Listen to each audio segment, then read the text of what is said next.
We're starting with Kansas Governor Laura Kelly. She joins us from the State House. Governor, thank you so much for being here with us tonight. Glad to be with you. And we do have a lot of questions for you, so let's get right to it. The number of new deaths have stayed flat. Hospitalizations are going up slightly, but the positive test numbers are definitely going up. Testing is higher than ever, though. Some people are saying that we're just blowing this out of proportion, so how do you respond to the naysayers? What are we so worried about? Well, the important number really is the percentage of cases that test positive. And we have exceeded 10% of the cases testing positive. And that's the number that has put us in the red zone on the national map.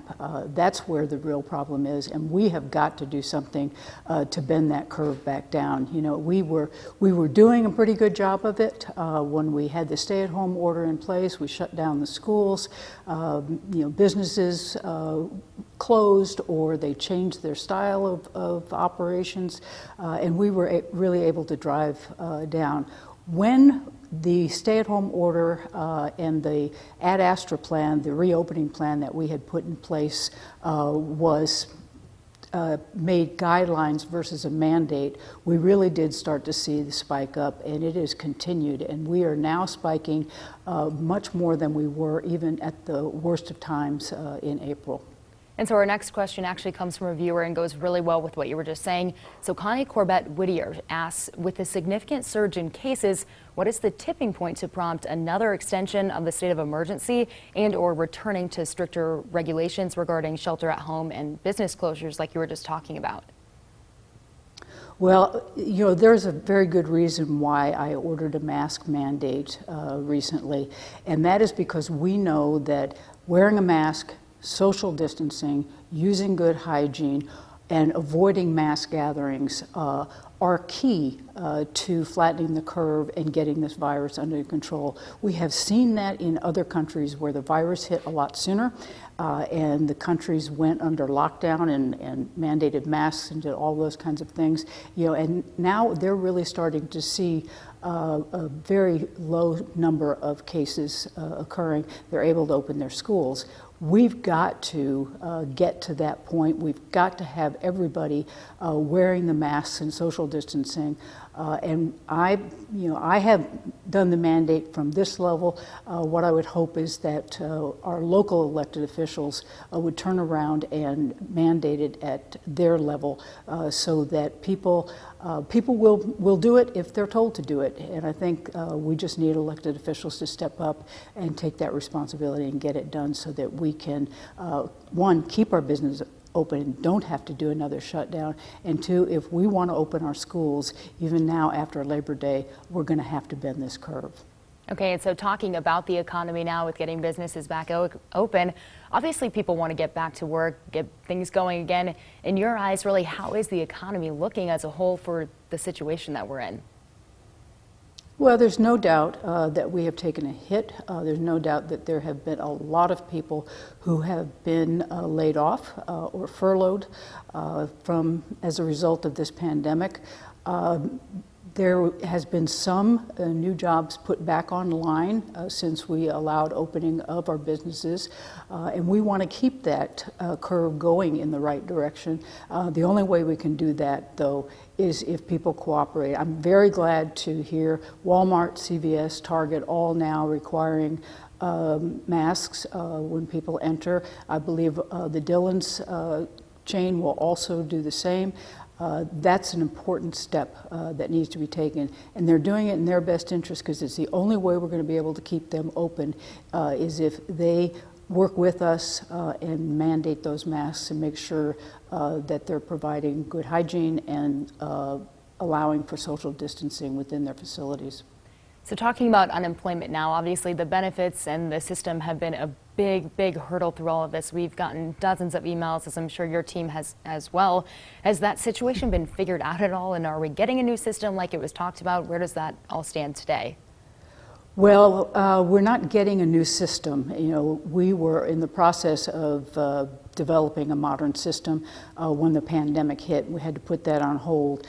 Everybody knows we've had a tremendous number of problems with the antiquated system that is our unemployment system. We have taken some pretty major steps in the last month, and we are starting to turn things around. We have brought in some consultants. We have found some IT folks who really understand the language of the system that we've got in place, and we've brought them on board, and it's getting a whole lot better.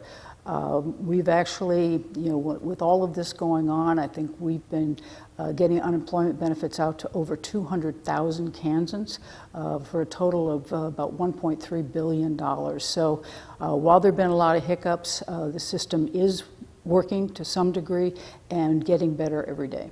And with that, what would be your advice to folks that are trying to get through? Again, I know for a while it was just stay on the phone, and then at one point, it was call back at another time, and then the whole last name thing. So any advice right now to get through to the unemployment system? Yeah, we have installed a virtual assistant system that's actually, I think now taken over 50,000 calls from folks, and that's so they can go online now and talk to Amelia. She will be able to answer a lot of questions. If there aren't questions that she can answer, those folks will be referred over to the phone lines, which are being answered much more quickly now that we've set up the virtual assistant.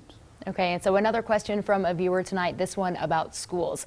You just announced yesterday that you'll give an executive order next week delaying the opening of schools until after Labor Day.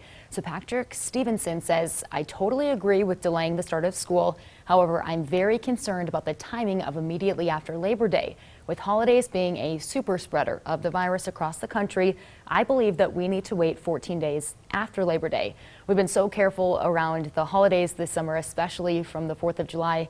This weekend, we'll see if there's a spike in cases that could be traced back to that weekend even. So what do you have to say to parents and families who have this concern, or is the timing of starting after the holidays something that you all considered when picking this return date? Well, we did consider that. It really gives Kansans 7 weeks from now, 7 or 8 weeks from now, to be able to wear their masks, keep their social distance, don't go to mass gatherings, and bend this curve down so that it is actually safe to open the schools. And if people are abiding by those guidelines over the Labor Day weekend, then we really should be able to open safely. Okay, so what would you say is your biggest fear as we move forward in this pandemic? I know it's a loaded question, but what would you say your biggest fear is? Well, I think my biggest fear is, this virus is unknown. There's never been anything quite like it.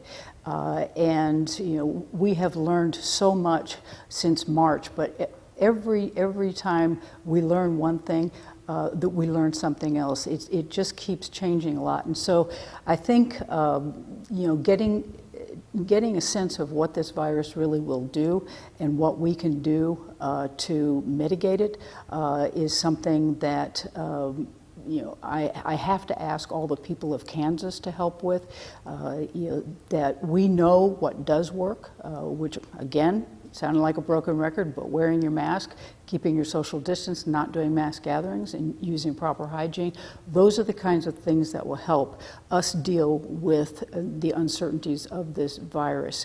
I think if I have one major concern is that we won't have a vaccine for it, as soon as we would hope, which would be late winter, in 2021. So, it's just one of those things that we have to deal with this on a day in and day out basis and take the steps that we believe will help.